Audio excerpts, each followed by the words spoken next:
How to insert a PDF in Word document. Hello everyone, welcome back to our channel, and today we are back again with a new video. So without any delay, let's get into it. For that, firstly open Word document. After that, from the ribbon, simply go to Insert tab.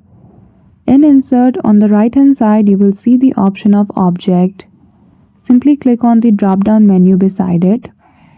Now from this prompt, you simply need to choose the option of Create from File. After you do, click on OK. Then after, click on Browse. You will see the prompt of File Explorer. Choose the option of PDF file which you want to include in Word document, and then you're good to go. So that's it. That is how easily you can insert a PDF in Word document.